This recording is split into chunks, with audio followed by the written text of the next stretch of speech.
I'm Liz Loza, and this is Facts versus Feelings, your amuse bouche to your fantasy focus main course. We're bringing more fantasy, more facts, more feelings, and of course, more fun. And now that I have your attention, today's fact is that you can set expectations all you want, but you can't control the outcome. Look who decided to come back to the show. It's producer Presley. It's me. I'm back. Filling in, Q filled in for me last week. He did a great job. The comments loved him. So hopefully I can meet everybody's expectations. See what I did there as we head into week 8 of the fantasy season, Liz.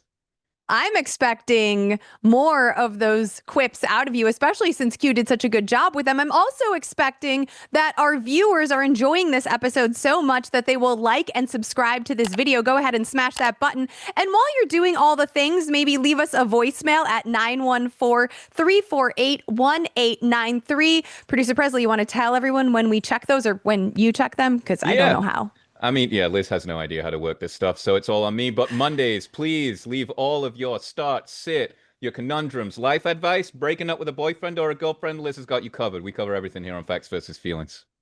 Oh my gosh. Well, better hit the disclaimer if we're going to talk about life advice, though I do like to hear the tea.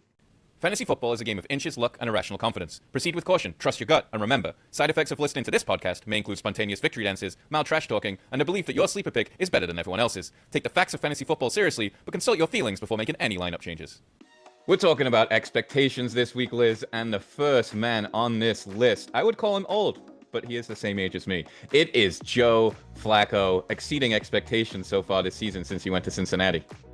Just had to drive 4 hours to become elite once again. Joe Flacco has cleared 18 fantasy points since starting under center for the Bengals in back-to-back weeks. He also, in case people think this might be a mirage, has managed 300 or more passing yards in 9 of his 21 starts since 2022. He is resuscitating this Bengals offense and proving standalone value as a streaming option at the quarterback position. I particularly like him this week because of the matchup. The Jets are allowing the 4th highest total QBR. In fact, New York does not have a single interception yet this season. They are just one of 2 teams without an INT.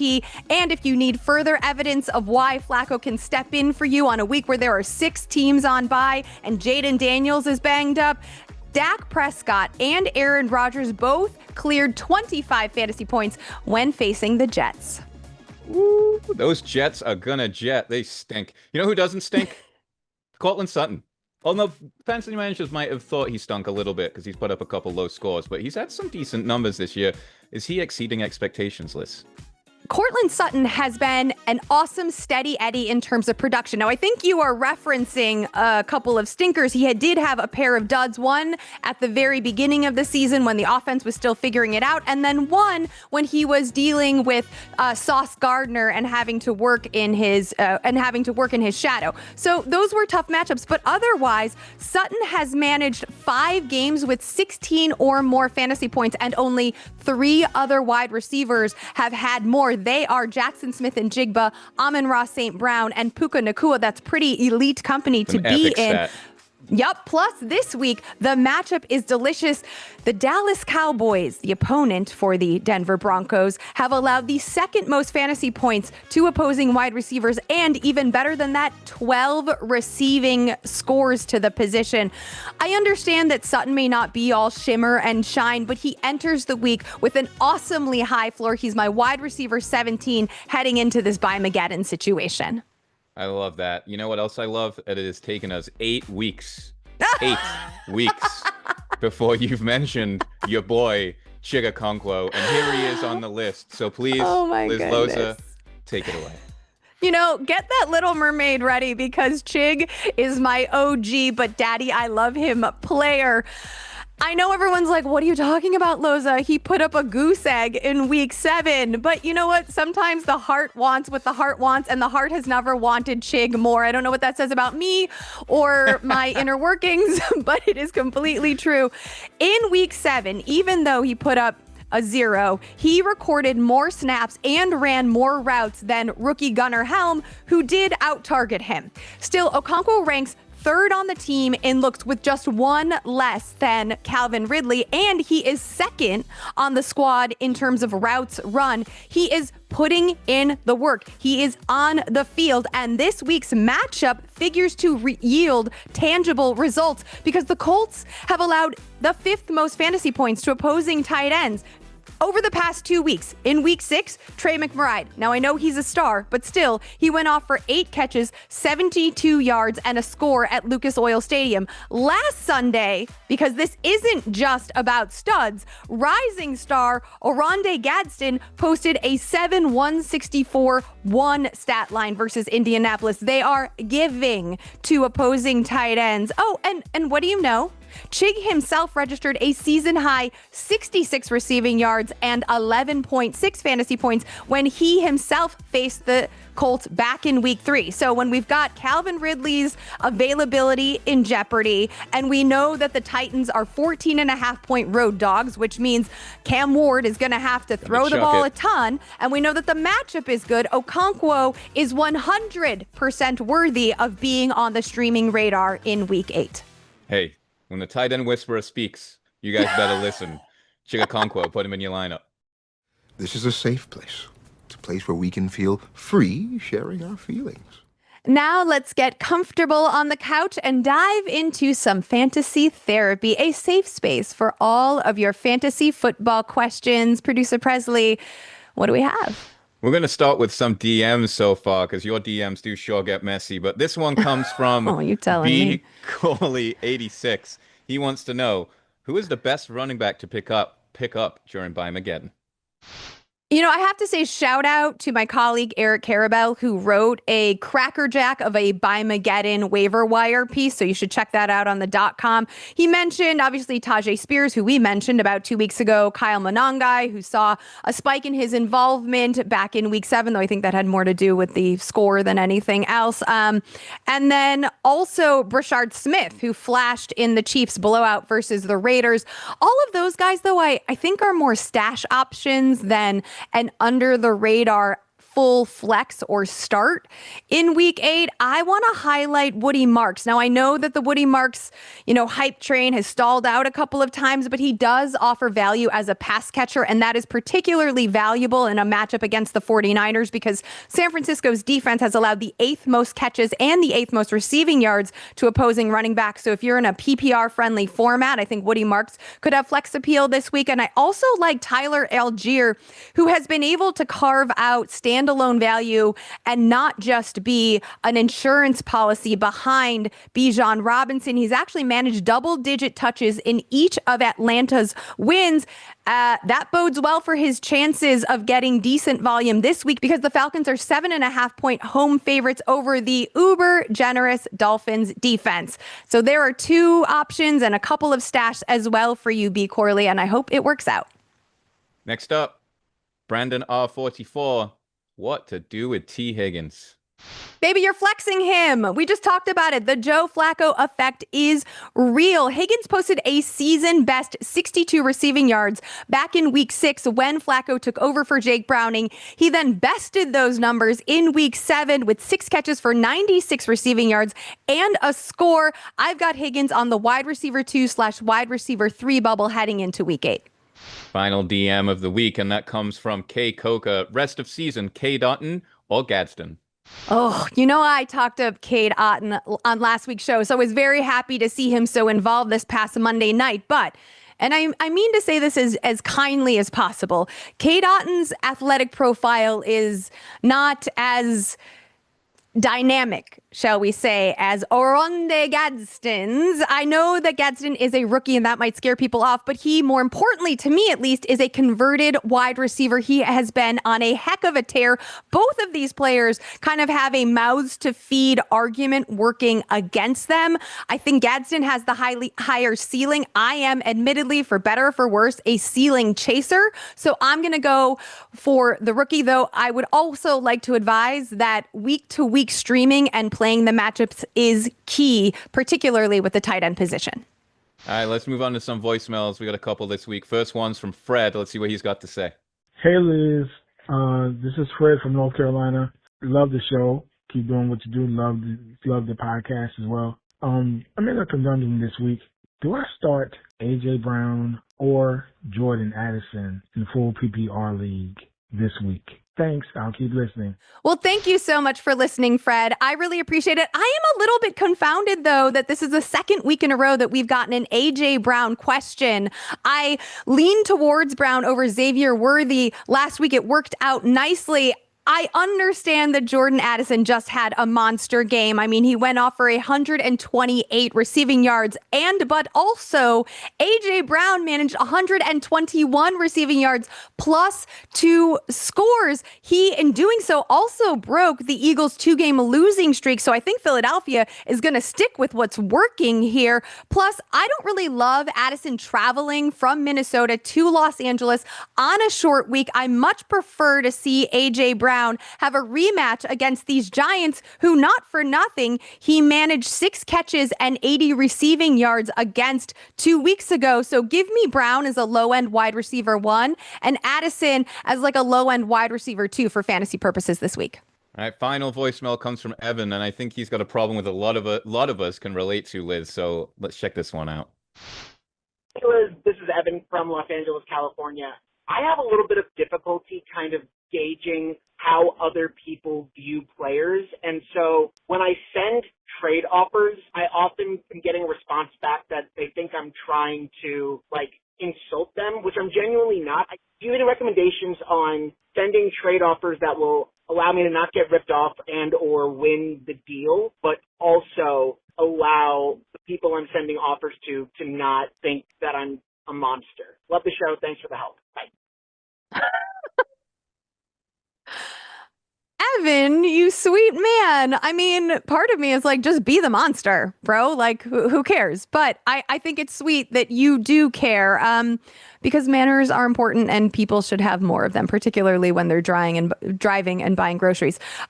Okay, so I think you're never going to be able to read people's minds. So that is a tough thing to accomplish. But I think if you kind of show your cards first by putting the players that you're interested in moving on the trade block, it makes you seem transparent, right? You're like, these are the players that I would like to move. Is anyone interested in making a deal? And so you can come from a place of honesty and transparency, and that might disarm people. And then I think once you do that, you can reach out. If there's a particular player that you're interested in trading for or with, you can say, hey, I've shown you my cards.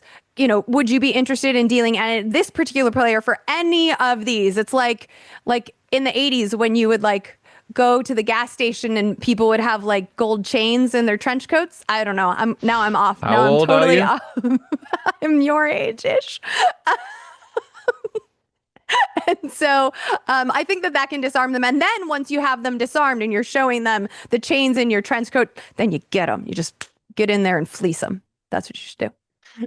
Chains and trench coats in the 80s. Liz, it was Liz's birthday on Saturday, so everybody make sure that we send Liz some happy birthdays out there. Those are the voicemails for this week, Liz. Not only did you crush them, but you definitely showed how young you are. Remember, please call the voicemail line Mondays, 914-348-1893. Let's welcome in the guest. Joining us today is someone who really brings the fun to fantasy. She is one of the most creative humans I know. She not only designs the visuals at Fantasy Life, but she also hosts her own fantasy football show called Sideline Banter. Please welcome to the show one of my favorite friends and my best boozy brunch buddy, Miss Sam Holt. Welcome, Sam. Hi, Liz. Thank you so much for having me. And that intro was absolutely amazing. I don't deserve it. You deserve so much and more, including a winning season. How is your season going thus far? So far, I want to say it's in the 60-40 range, only because I'm in 10 fantasy leagues. And so 60-40 is a really quick way for me to do math. But it's going really well. Scott Fishbowl, I took Travis Hunter early as you were there and you saw me do it. So yeah, in Vegas. It's not perfect. It's not perfect, but I do feel like he could have an upturn. So hopefully in that league, at least I could start seeing some more wins. I really appreciated that you said 60-40, missing an opportunity to use 6-7 as a I still don't get it. I watched a video to explain it to me and I still don't get it. Dude, okay, that is the most millennial. I have said plenty of millennial things on this show, but I watched a YouTube video to explain 6-7 is the most, you win the most millennial award so far in the show. Producer Q would be very delighted and probably make fun of us. We're going to play a game since you're already winning, and that's what you do when you play games. It's called Fact or Feeling. I am going to read a statement, and you are going to say whether it is a fact or a feeling. Understood? Understood. Let's go. Let's go. All right. Number 1, Travion Henderson will go down as the biggest bust of the 2025 fantasy football season. Absolute fact. Like, there's no way that is not fact. In terms of where you drafted him going into the season, he was ranked at running back 20 to lead us into those drafts. So where you took him versus where he's performing right now, which is absolute garbage, he is a huge epic bust. Well, he hasn't been given the chance. I mean, I don't know how many more times Ramondre Stevenson needs to fumble in order for the coaching staff to let Henderson free. But hey, this is why sometimes in fantasy we do not rely on critical coaching thought. But I am with you. Number 2, we talked about brunch. That is an activity that you and I both enjoy together and separately. So are mimosas the quintessential brunch beverage? Fact. It does not make a brunch without a mimosa. I mean, you could argue you just need a bevy to call it brunch, but brunch in itself has the lunch. You need something to bring it that extra fun factor. And I will say, to level it up, it is not a true brunch unless it is a bottomless mimosa flight, or it's a flight of mimosas, where therefore you have multiple types of fruit juices you can throw into that champagne. I mean, I love the vibe. You know, I like imbibing with you, and mimosas are fine. But rebuttal feeling, Bloody Marys are the quintessential brunch beverage. I do not want bubbles. I just want Tito's. Sure. No, I think that's fair. I think for myself, because I can't do a lot of tomato, just, again, millennial calling myself out. I can't do the acid. I can't. So I need to do the bubbles instead. Give me a breakfast salad any day. Number 3, this one is specifically chosen for you and your fandom. Mike Tomlin will never win a second Super Bowl with the Steelers. That is a feeling that I get a lot of people have. I do not have it. That is not a place where I like to live.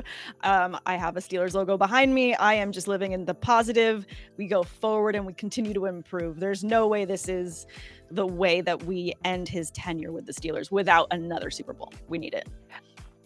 Follow up, fact or feeling, being forced to root for Aaron Rodgers is the worst thing that you could ever do.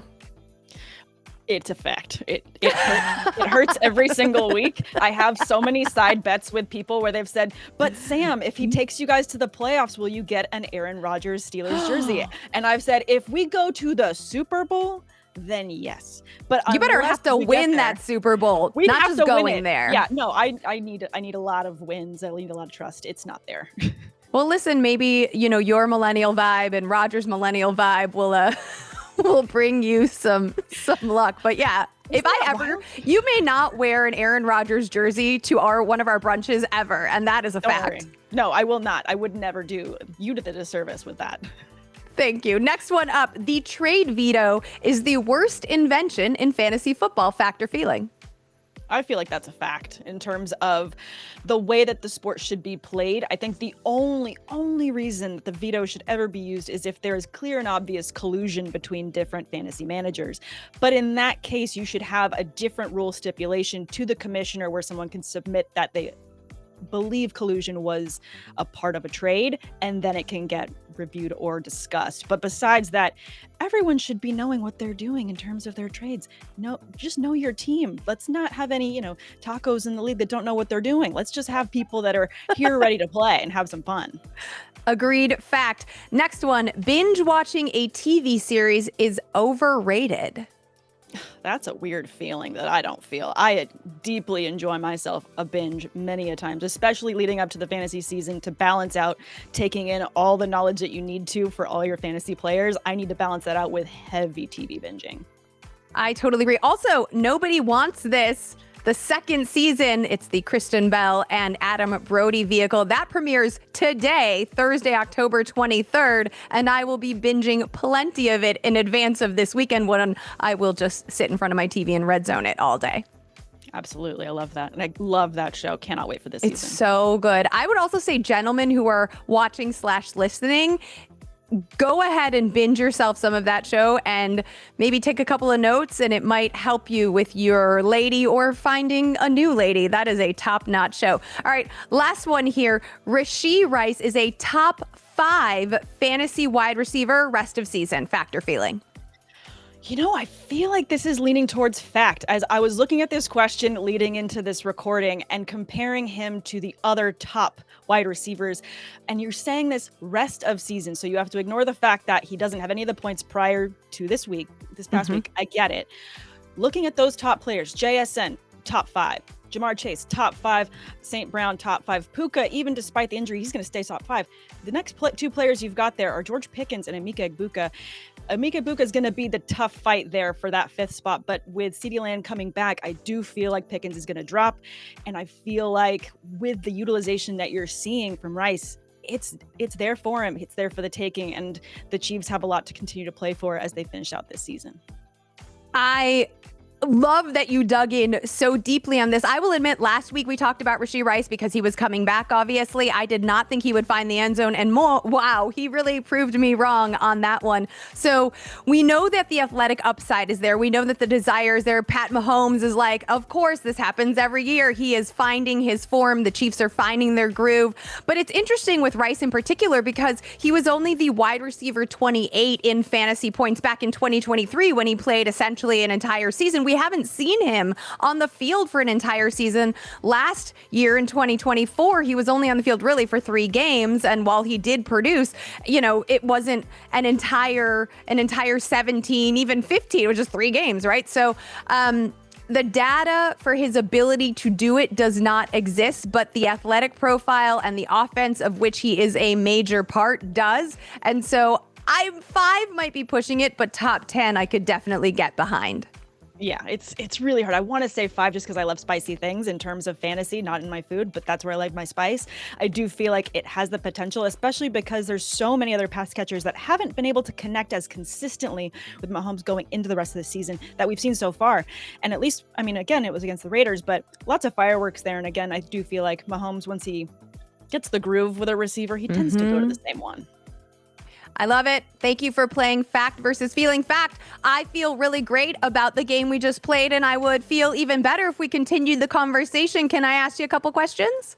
Let's go. I want to keep these good vibes going.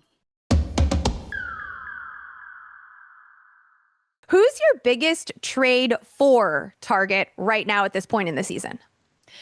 This is a hard one because, again, there's so many different types of leagues that we play in. You know me very well in terms of how much dynasty I play in as well. So I'm going to just kind of focus on redraft in terms of where I'm targeting a player. Yeah.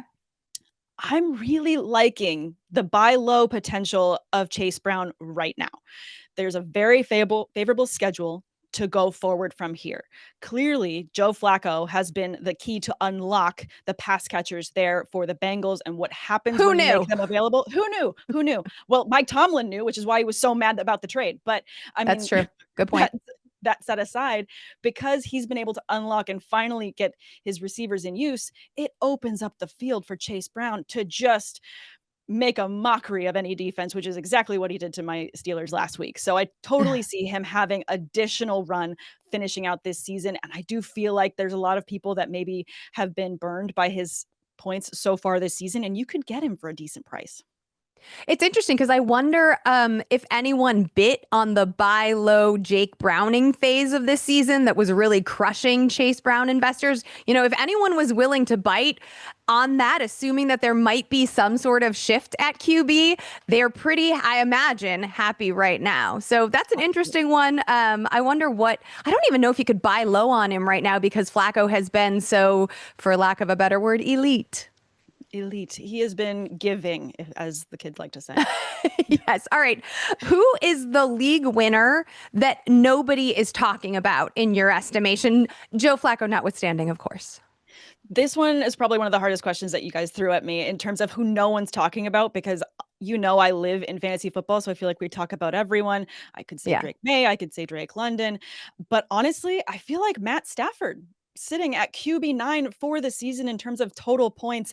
He was respectively ranked as quarterback 22 going into drafts. Mm. I feel like if you managed to grab him, and I say managed, you probably waited on quarterback if you ended up with Matt Stafford. You probably waited and took someone like JJ McCarthy for his upside, and then you thought, I'm going to back him up with a veteran presence to make sure that my team is well rounded.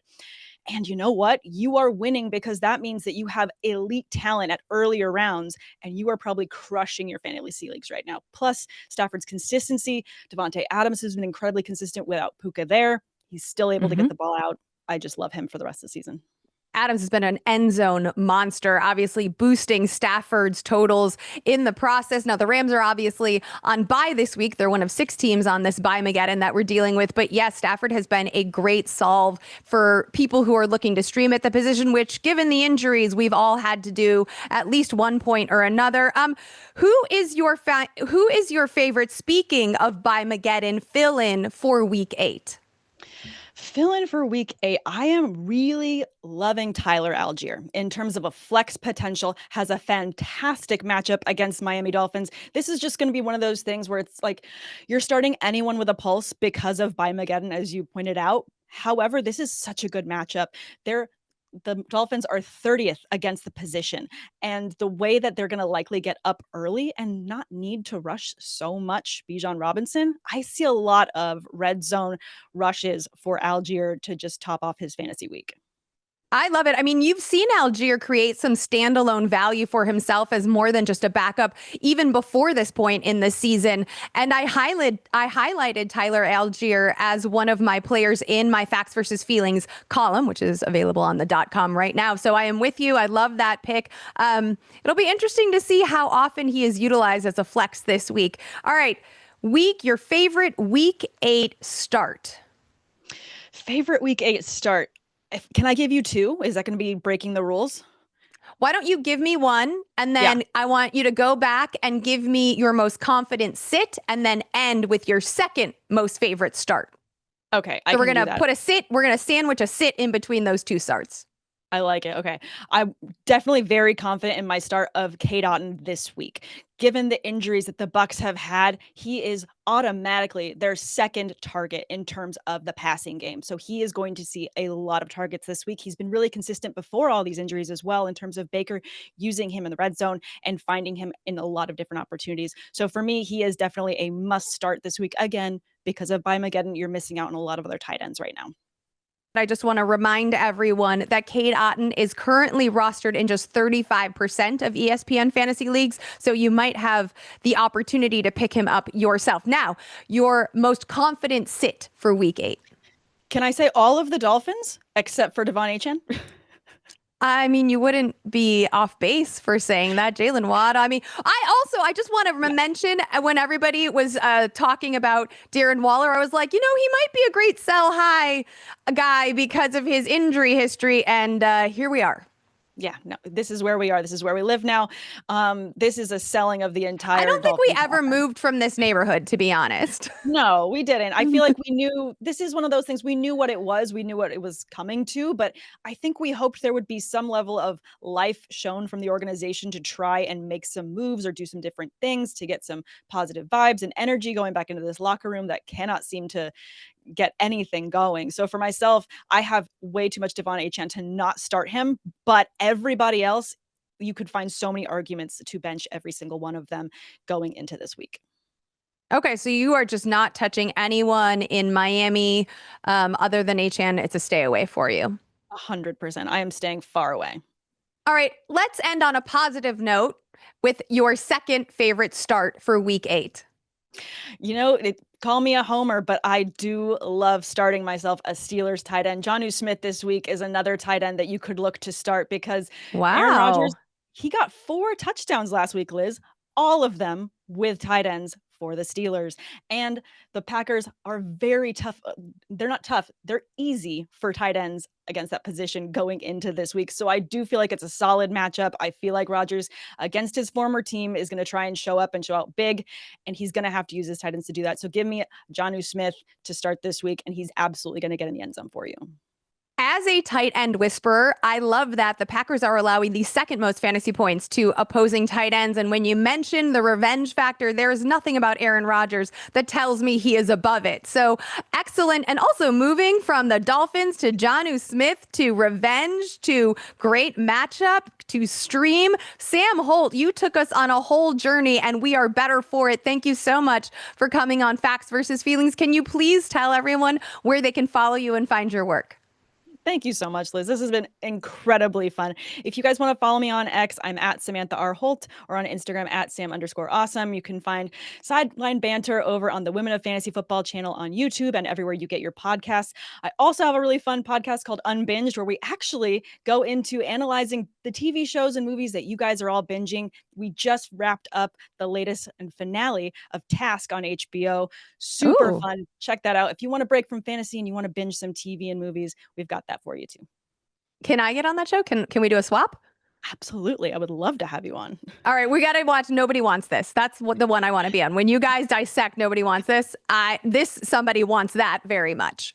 Love it. Yes. All right. Thank you so much, Sam. Appreciate you. Have a great week. I hope you survive Bye-Mageddon and get through it without any issues. Thank you. You as well. And everyone tuning in and listening as well. I hope we all survive. Talk soon. Okay. Bye. Last call. Today we learned that Joe Flacco is low-key the hottest zaddy in the league, that it takes a bucket of mimosas to root for Aaron Rodgers at this point in his career, and that expectation management won't necessarily save you from disappointment. It's important to just stay open. And rather than fret about what's missing, instead, get excited about who could show up. Big thanks to Sam Holt for joining the show and playing along, and as always, to producer Presley for keeping me on track. Be sure to check out my Week 8 edition of the Facts versus Feelings column, which is currently live on the .com. And remember, you can send us a voicemail. The number to do that is 914-348-1893. Until next time, may your facts be solid, your feelings be right, and your bus be someone else's problem.